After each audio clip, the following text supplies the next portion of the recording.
آج کی اس ویڈیو میں آپ اسلامی تاریخ کے ایسے بہت سے بہادر فوجیوں کے بارے میں جانیں گے جنہوں نے اپنی ہمت اور بہادری کی وجہ سے ایسی فتوحات حاصل کی جو ناقابل تسخیر تھیں اور دنیا کو حیران کر دیا۔ ان بہادر ہستیوں کو تاریخ میں سنہرے الفاظ سے یاد کیا جاتا ہے۔ آج کی اس ویڈیو میں ان میں سے چند ایک کے بارے میں آپ اس ویڈیو میں جانیں گے۔ نمبر 1 پر آتے ہیں حضرت عمر رضی اللہ عنہ۔ حضرت عمر بن خطاب رضی اللہ عنہ کو تو آپ جانتے ہی ہیں، یہ اسلامی تاریخ کے دوسرے خلیفہ تھے اور ان کے دور خلافت میں مسلمانوں کو سب سے زیادہ فتوحات حاصل ہوئیں اور دین اسلام پوری دنیا میں پھیلا۔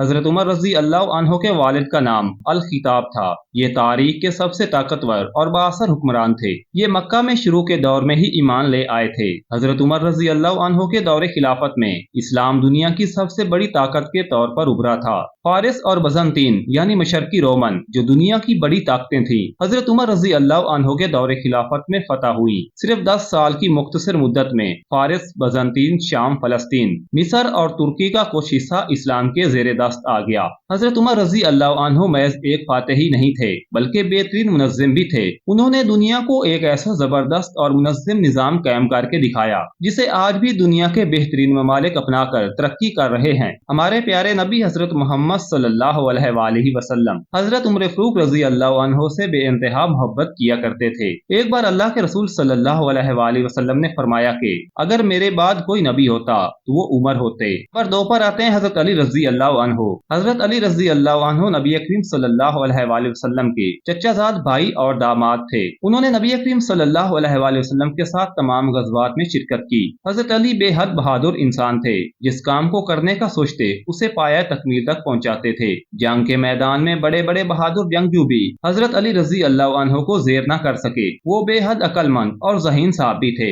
ایک بار صحابہ کرام خیبر کی جنگ میں قلعہ کو فتح نہیں کر پا رہے تھے تو اس وقت حضرت علی رضی اللہ عنہ کے ہاتھ میں علم آیا اور انہوں نے اپنے بازوؤں سے خیبر کا دروازہ اکھاڑ پھینکا۔ اس دروازے کو کھولنے کے لیے بھی 40 لوگ درکار ہوتے تھے۔ اس واقعے کے بعد حضرت علی رضی اللہ عنہ کو حیدر کا خطاب ملا، جس کا مطلب اللہ کا شیر ہے۔ نمبر 3 حضرت خالد بن ولید رضی اللہ عنہ۔ حضرت خالد بن ولید رضی اللہ عنہ کا لقب سیف اللہ تھا۔ سیف اللہ کا مطلب ہے اللہ کی تلوار۔ حضرت خالد بن ولید رضی اللہ عنہ نے بہت مختصر افواج کے ساتھ بزنطین اور فارس جیسی عظیم طاقتوں کو اکھاڑ پھینکا۔ ان کی ساری زندگی جنگ کے میدان میں گزری لیکن وہ شہید نہیں ہوئے، جس کا انہیں آخری وقت میں بھی بہت دکھ تھا، اور اس کی وجہ یہ تھی کہ وہ اللہ کی تلوار تھے اور اللہ کی تلوار کبھی ٹوٹ نہیں سکتی۔ وہ جس جنگ میں بھی جاتے تھے اس میں فتح یاب ہوتے تھے۔ نمبر 4 طارق بن زیاد۔ طارق بن زیاد موسیٰ بن نصیر کے غلام تھے۔ موسیٰ بن نصیر نے انہیں اسلامی فوج کا سپہ سالار مقرر کیا تھا۔ طارق بن زیاد اپنی فوج کو لے کر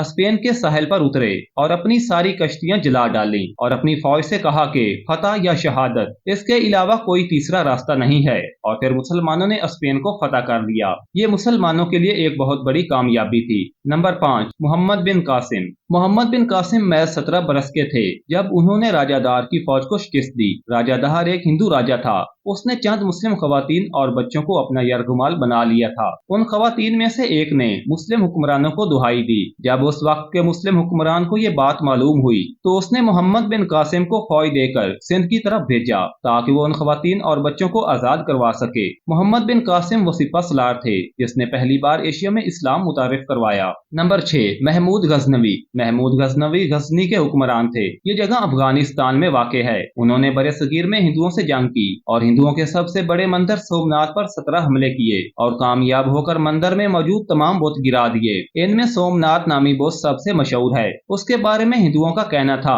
کہ اسے کوئی فتح نہیں کر سکتا اور نہ اسے توڑا جا سکتا ہے، لیکن اس کے باوجود انہوں نے محمود غزنوی کو بت نہ توڑنے پر بیش بہا قیمت دینے کی پیشکش کی، جسے انہوں نے یہ کہہ کر ٹھکرا دیا کہ میں بت فروش نہیں، بت شکن کہلانا پسند کروں گا، اور آپ نے سومناتھ کا بت توڑ ڈالا۔ نمبر 7 نور الدین زنگی۔ نور الدین زنگی ترک زنگی خاندان کا ایک بہت طاقتور حکمران تھا۔ اس نے شام میں صہیونیوں کے خلاف جنگ لڑی اور انہیں شکست دی۔ وہ ایک رحم دل بادشاہ تھا۔ اس نے عوام کی فلاح و بہبود کے لیے بے شمار کام کیے، یونیورسٹیز قائم کی، ان جامعات میں قرآن اور حدیث کی مکمل تعلیمات دی جاتی تھی اور وہاں پڑھنے والے طالب علموں کو ڈپلومہ کی ڈگری دی جاتی تھی۔ نور الدین زنگی خود بھی حدیثیں پڑھنے کا